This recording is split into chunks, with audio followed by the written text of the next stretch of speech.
Good evening and thank you for joining us on this Aloha Friday. I'm Paula Akana.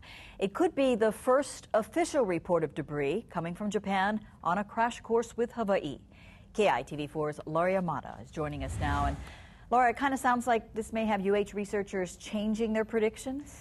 Yeah, Paula, so many researchers around the world watching this very closely to see what happened here.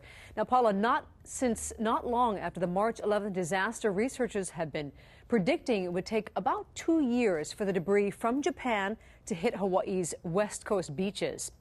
But an encounter with a Russian ship has brought revelations and concern. 5 months ago, the triple disaster in Japan. Ever since then, you have, in rough estimate, between 5 to 20 million tons of debris coming from Japan. An average of 10 million tons of debris, the same amount released in the North Pacific Basin in 1 year, dislodged and set adrift in 1 day. And Hawaii is just in a path. Since March 11th, scientific researcher Jan Hafner has been watching, monitoring, calculating that wave of debris on a specialized computer program that follows and analyzes the currents. In September, a stroke of luck, a meeting with Russian senior researcher Nikolai Maximenko and his crew of the STS Pallada.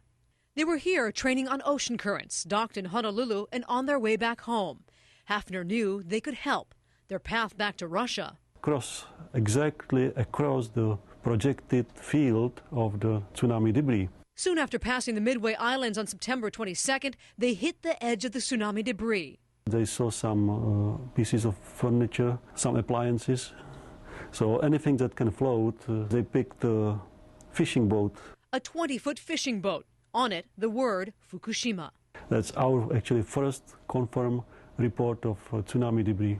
And more news that would force Hafner to change his predictions.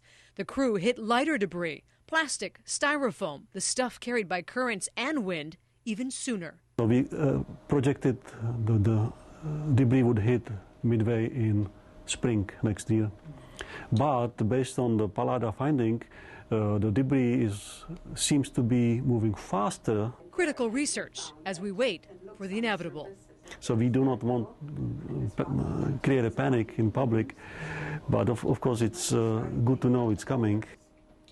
Now Hafner and UH researchers predict the first wave of tsunami debris will hit Midway Atoll by this winter, then Hawaii in less than 2 years. But they're still in the process of revising those numbers. Now models show it will move on to the debris patch, or the North Pacific garbage patch, as it's called, between Hawaii and the West Coast. Then they expect it will bounce back and send more debris to Hawaii's east shores in about 4 to 5 years. Paula?